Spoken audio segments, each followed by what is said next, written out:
नमस्कार दोस्तों, स्वागत है आप सभी का इस लेक्चर में जिसमें हम आपको समान ज्ञान के महत्वपूर्ण प्रश्न के बारे में बहुत ही आसान तरीके से हर क्वेश्चन को समझते हुए चलेंगे ताकि इन क्वेश्चन को हम लंबे समय तक याद रख सकें और आपको फोकस 100% रखना होगा क्लास में।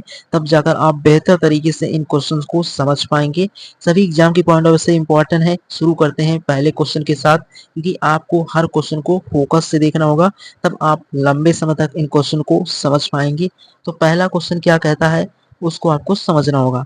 तो पहला क्वेश्चन इसमें इस तरीके से आपसे एग्जाम में पूछता है कि इसमें क्वेश्चन का लेवल इजी एंड अच्छे लेवल दोनों के क्वेश्चन है, तो आपको समझना होगा। पहला क्वेश्चन है, बोल रहा है कि भारत की राजधानी क्या है। तो भारत की जो राजधानी है, आपको ये समझ आ गया होगा कि जो भारत की राजधानी है वो नई दिल्ली है। आपको क्लियर होना चाहिए, बहुत इंपॉर्टेंट है। उसी प्रकार दूसरा क्वेश्चन ये भी बहुत इंपॉर्टेंट है। इसमें बोल रहा है विश्व का सबसे बड़ा महासागर कौन सा है। तो जो विश्व का सबसे बड़ा महासागर है वो प्रशांत महासागर है। ये अभी आप बहुत इजीली समझ गए होंगे। उसी प्रकार तीसरा क्वेश्चन भी अपना आप में बहुत खास है, ये भी बन सकता है एग्जाम के पॉइंट ऑफ से इम्पोर्टेंट है। इसमें मेंशन किया है कि भारत का संविधान कब लागू हुआ था। तो भारत का जो संविधान लागू हुआ था वो 26 जनवरी 1950 यानी कि 26 जनवरी 1950 को भारत के संविधान को लागू किया गया था। तो ये क्वेश्चंस आप बहुत आसान तरीके से समझ गए होंगे, बहुत इंपॉर्टेंट है, सीधे एग्जाम में बनने वाले क्वेश्चंस हैं। तो आपको इनको बस इस तरीके से समझते हुए चलना है ताकि एग्जाम में यहाँ से एक भी क्वेश्चन बने तो आप बहुत इजीली उनको कर सकें। एंड उसके बाद अगले क्वेश्चन के बारे में बात करें तो अगला क्वेश्चन भी आपका बहुत इंपॉर्टेंट है।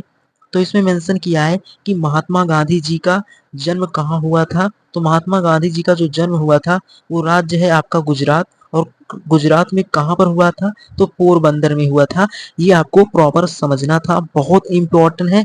एंड उसके बाद अगला क्वेश्चन ये भी बहुत इंपॉर्टेंट है। इसमें मेंशन किया है कि सौर मंडल का सबसे बड़ा ग्रह कौन सा है। तो सौर मंडल का सबसे बड़ा जो ग्रह है वो बृहस्पति ग्रह है, जो कि सौर मंडल का सबसे बड़ा ग्रह है। ये आपको क्लियर होना चाहिए, बहुत इंपॉर्टेंट है। एंड उसी प्रकार अगला क्वेश्चन ये भी इंपॉर्टेंट है। इसमें मेंशन किया है कि ताजमहल किसने बनवाया था। तो ताजमहल शाहजहां ने बनवाया था, ये आपको समझना होगा। तो इस तरीके से ओवरऑल आप इन क्वेश्चन को भी बहुत आसान तरीके से समझ गए होंगे। आपको समझते हुए चलना है ताकि एग्जाम में यहाँ से एक भी क्वेश्चन बने तो आप उनको बहुत इजीली कर सके, क्योंकि कभी कभी ऐसा होता है एग्जाम में आप प्रेशर इतना होता है एग्जाम का कि आप इजी क्वेश्चन को भी रॉन्ग कर देते हैं। तो ये इन गलतियों से बचना होगा, आपको फोकस 100% रखना, तब जाकर आप बेहतर कर पाएंगे एग्जाम में बनने वाले क्वेश्चंस को।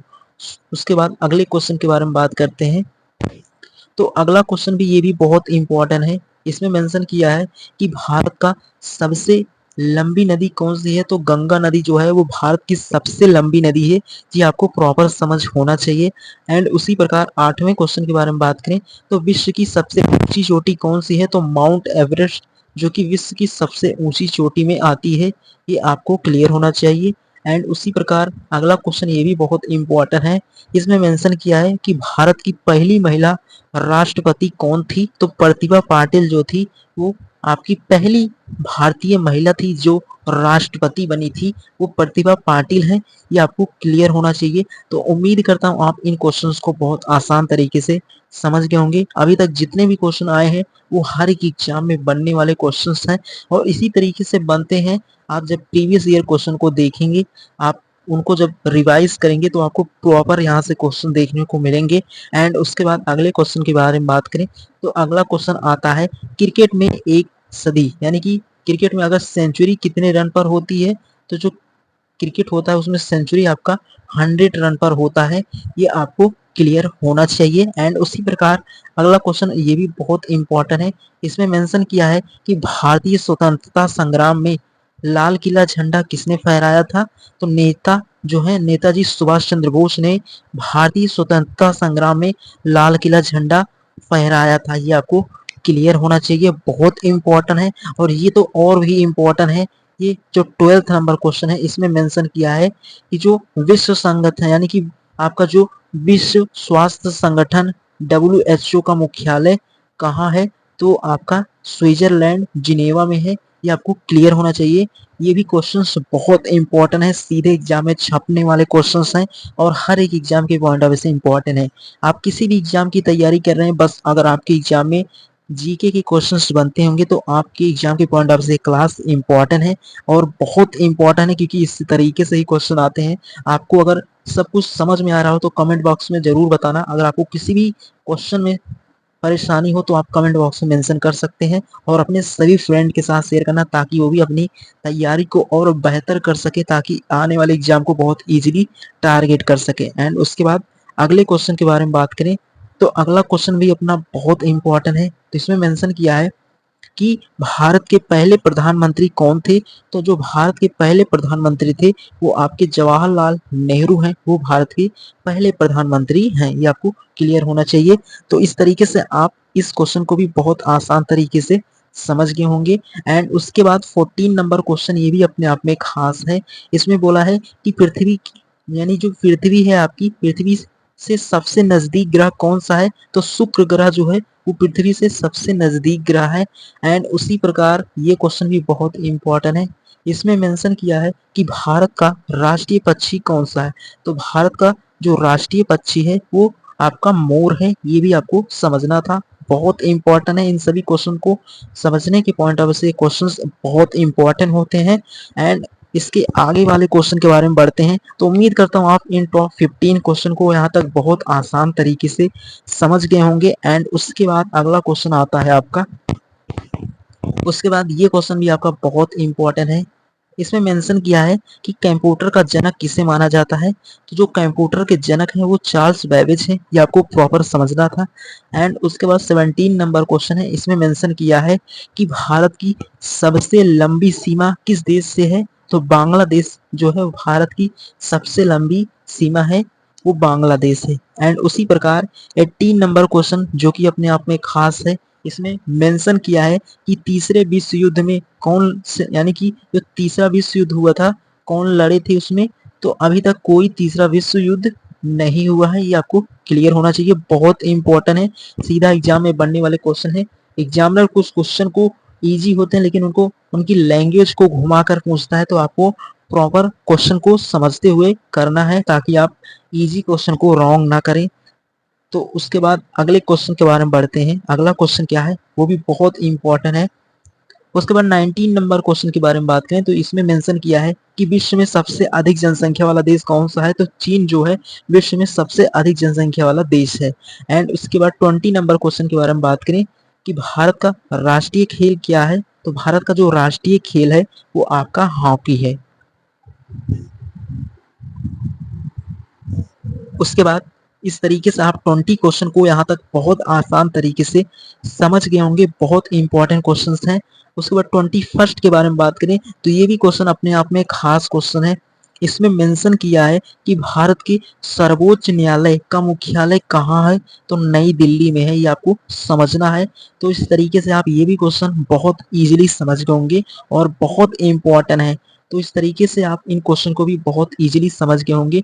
उसके बाद अगला क्वेश्चन आता है, उसके बाद 22 है। इसमें मेंशन किया है कि महात्मा गांधी जी की हत्या कब हुई थी। तो 13 जनवरी 1948, यानी कि महात्मा गांधी जी का जो हत्या किया गया था वो 30 जनवरी 1948 को महात्मा जी की जो हत्या की गई थी वो हुआ था। तो उसी प्रकार 23 के बारे में बात करें तो ये भी बहुत इंपॉर्टेंट है। इसमें बोला है कि भारत का सबसे बड़ा राज्य क्षेत्रफल के हिसाब से कौन सा है। तो राजस्थान। अगर क्षेत्रफल के अनुसार सबसे छोटा पूछेगा तो गोवा हो जाएगा। इस दोनों क्वेश्चन को आप हमेशा याद रखना, अगर छोटा पूछेगा तो बड़ा भी आपको क्लियर होना चाहिए। तो इस तरीके से आप ये समझ गए होंगे। उसके बाद 24 है, यहाँ पर मेंशन किया है।